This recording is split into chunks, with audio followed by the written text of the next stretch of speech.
Pada kesempatan ini saya akan menjelaskan salah satu bentuk energi terbarukan yang sebenarnya potensinya sangat besar untuk Indonesia, tetapi masih jarang dibahas, yaitu energi gelombang laut atau energi wave energy. Nah, judul presentasi ini adalah energi gelombang laut, prinsip kerja, teknologi, dan potensinya. Nah, energi gelombang laut merupakan salah satu dari sekian banyak jenis energi terbarukan. Namun, berbeda dengan energi surya atau angin yang sering kita dengar, teknologi untuk memanfaatkan energi gelombang masih tergolong baru dan sedang berkembang di berbagai negara. Ini membuat energi gelombang menarik untuk dipelajari karena ada peluang besar bagi Indonesia untuk menjadi salah satu negara pionir di wilayah Asia Tenggara dalam bidang ini. Nah, dalam presentasi ini saya akan mengupas mulai dari konsep dasar energi gelombang, lalu mengapa energi ini penting untuk masa depan, bagaimana prinsip kerjanya dalam menghasilkan listrik, jenis-jenis alat apa yang digunakan, kelebihan dan kekurangannya, sampai bagaimana potensi penerapannya di Indonesia yang memiliki garis pantai sangat panjang dan kondisi laut yang sangat beragam. Oke, lanjut ke slide yang kedua. Nah, energi gelombang laut. Energi gelombang laut atau wave energy adalah salah satu sumber energi terbarukan yang memanfaatkan gerakan naik turun gelombang laut sebagai energi listrik. Nah, energi gelombang laut adalah energi mekanik yang berasal dari gerakan naik turun permukaan laut. Nah, untuk gerakan ini terjadi karena angin bertiup di atas permukaan air dalam jarak yang jauh. Semakin kuat angin dan semakin panjang jarak hembusannya, maka semakin besar energi yang tersimpan di dalam gelombang laut. Nah, untuk hal yang menarik pada energi gelombang laut sendiri adalah bahwa energi ini tidak hanya bergantung pada kondisi cuaca di satu titik. Jadi, misalnya daratan sedang mendung atau hujan, itu gelombang laut tetap bergerak karena energi gelombang berasal dari angin yang mungkin terjadi ratusan bahkan ribuan kilometer dari lokasi tersebut. Nah, ini membuat energi gelombang lebih stabil dan predictable dibanding energi surya maupun angin. Yang energi surya itu tergantung cuaca, misal hujan atau terkena debu gitu, susah. Kalau misal tidak ada angin, susah juga. Nah, lalu untuk gelombang juga menyimpan energi dalam bentuk energi kinetik dan energi potensial. Energi kinetik berasal dari gerakan air yang terus maju mundur, sementara energi potensial berasal dari perbedaan ketinggian puncak dan lembah gelombang. Energi total ini bisa sangat besar. Bahkan dalam satu meter garis pantai, energi gelombang bisa mencapai beberapa kilowatt per meter tergantung tinggi dan periode gelombang. Dengan intensitas sebesar itu, teknologi pembangkit gelombang memiliki potensi untuk menyediakan energi yang cukup besar secara berkelanjutan. Oke, pada slide ketiga selanjutnya. Nah, mengapa energi gelombang penting? Jawabannya stabil, tidak bergantung cuaca darat, cocok negara maritim. Energi gelombang menjadi penting karena memiliki beberapa keunggulan dibanding energi terbarukan lain. Yang paling utama adalah stabilitas, berbeda dengan matahari yang hanya bersinar pada siang hari dan tidak efektif di cuaca buruk seperti hujan. Atau angin yang kecepatannya berubah-ubah dari menit ke menit. Gelombang laut memiliki pola yang jauh lebih konsisten. Gerakan gelombang biasanya mengikuti sistem cuaca besar yang berlangsung berjam-jam sampai berhari. Lalu untuk alasan kedua adalah densitas energinya yang tinggi. Air laut jauh lebih padat dibanding utara, sehingga energi yang dibawa setiap gerakan gelombang jauh lebih besar daripada energi angin. Ini berarti ukuran alat pembangkit gelombang bisa lebih kecil, tetapi energi yang dihasilkan bisa lebih besar. Jadi kalau lebih kecil, otomatis biaya yang digunakan itu lebih rendah, tergantung pada bahan yang digunakan. Lalu alasan yang paling relevan itu bagi Indonesia adalah letak geografis kita. Indonesia memiliki garis pantai lebih dari 108.000 kilometer, dan banyak wilayah yang langsung menghadap laut lepas seperti Samudra Hindia, Laut Banda, dan Laut Flores. Daerah-daerah ini memiliki gelombang kuat yang bisa dimanfaatkan menjadi sumber energi bersih jika kita bisa mengembangkan teknologi ini. Indonesia berpotensi besar menjadi salah satu negara yang mandiri energi tanpa terlalu bergantung pada energi fosil. Mungkin untuk alasan mengapa energi gelombang penting itu saja. Nah, untuk selanjutnya kita ke slide 4. Nah, prinsip dasar kerja pembangkit gelombang. Sebagai contoh di bawah ini saya menggunakan gambar alat yang bernama OWC atau Oscillating Water Column. Nah, prinsip dasar dari semua pembangkit listrik tenaga gelombang adalah mengubah energi mekanik dari gelombang menjadi energi listrik. Prosesnya biasanya melalui beberapa tahap. Pertama, gelombang menghasilkan gaya atau gerakan pada alat. Lalu kedua, gerakan ini diubah menjadi gerakan mekanis yang lebih terkontrol seperti naik turun, dorong tarik, atau putaran. Ketiga, gerakan mekanis ini disalurkan ke turbin atau generator. Lalu keempat, generator mengubah energi mekanik tersebut menjadi listrik. Nah, di slide ini ada diperlihatkan teknologi OWC atau Oscillating Water Column sebagai contoh. Cara kerjanya adalah gelombang masuk ke sebuah ruang tertutup yang di dalamnya terdapat air dan udara. Ketika gelombang datang, permukaan air di ruang tersebut naik sehingga menekan udara keluar melalui saluran yang sempit. Nah, udara yang keluar ini memutar turbin udara. Saat gelombang mundur, permukaan air turun kembali dan udara tersedot masuk.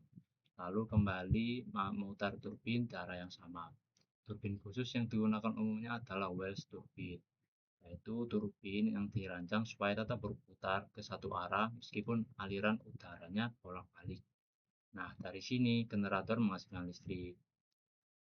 Lalu prinsip OWC ini menunjukkan bahwa teknologi gelombang tidak selalu menggunakan instalasi kompleks. Bahwa beberapa teknologinya cukup sederhana tapi tetap efektif dalam memanfaatkan energi.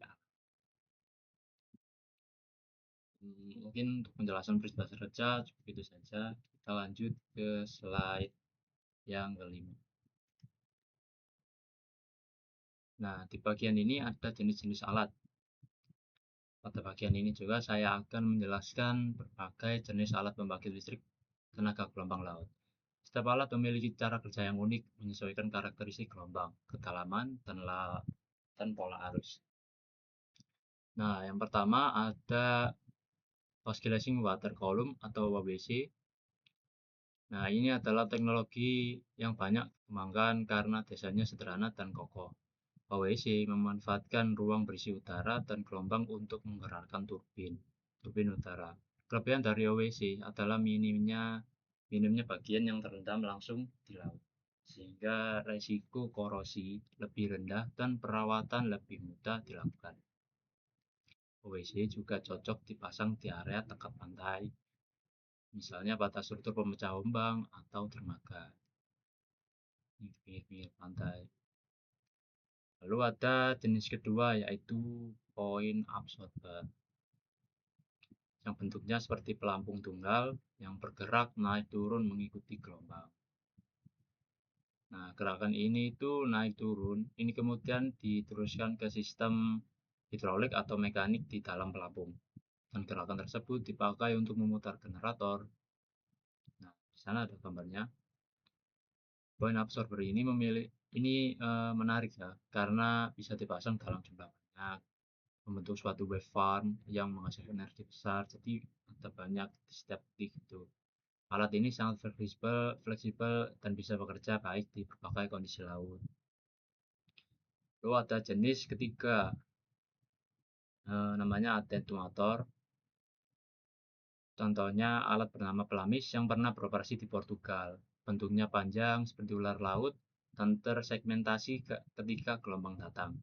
Setiap sambungan atau engsel mengalami bending atau tekukan. Nah, gerakan tekukan ini yang kemudian diubah menjadi energi listrik melalui sistem hidrolik. Atenuator bekerja sangat baik pada gelombang yang memiliki pola panjang dan teratur. Lalu ada jenis keempat,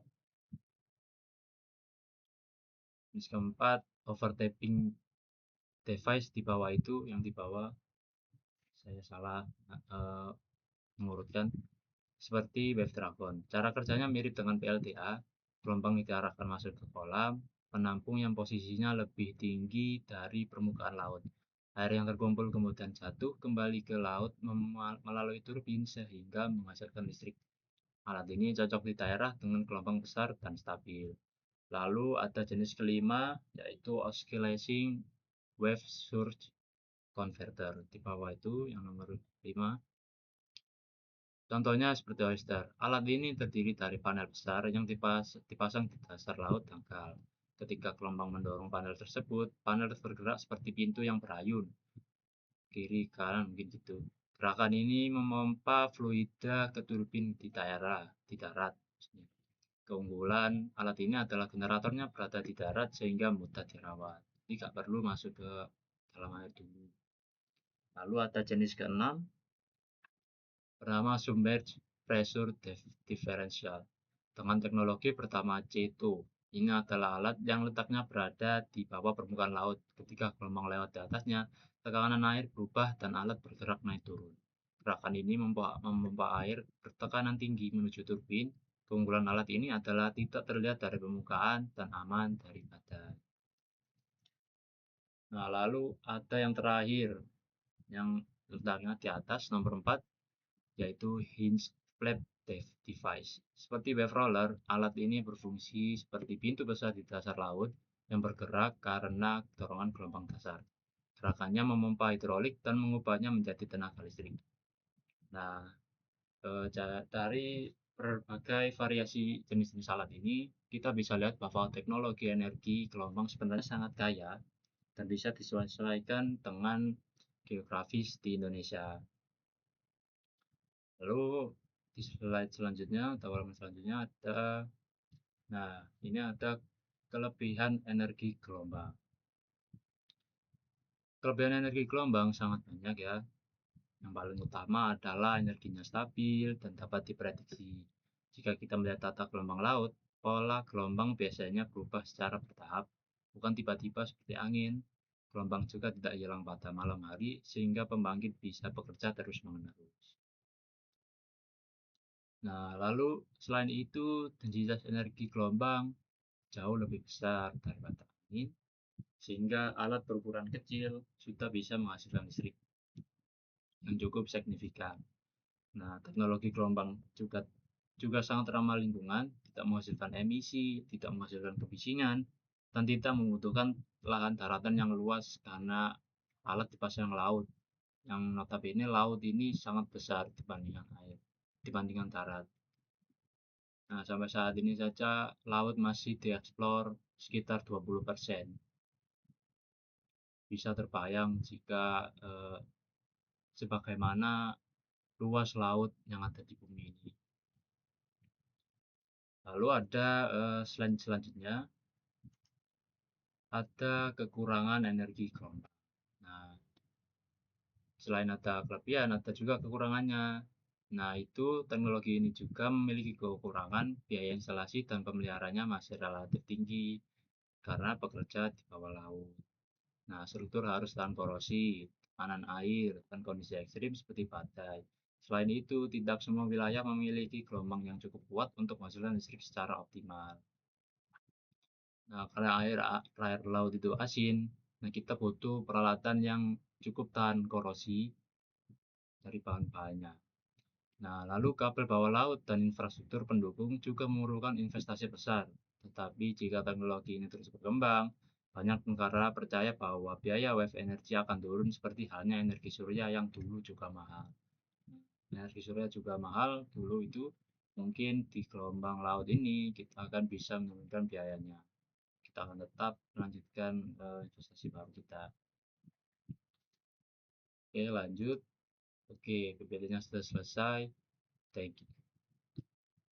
Nah, demikian penjelasan mengenai energi gelombang laut mulai dari konsep, prinsip kerja, kekurangan, kelebihan, jenis-jenis alat, sampai potensi penerapannya. Semoga penjelasan ini bermanfaat dan bisa membantu membuka wawasan kita bahwa energi terbarukan bukan hanya surya dan angin saja, tetapi juga ada gelombang laut yang potensinya besar sekali untuk Indonesia.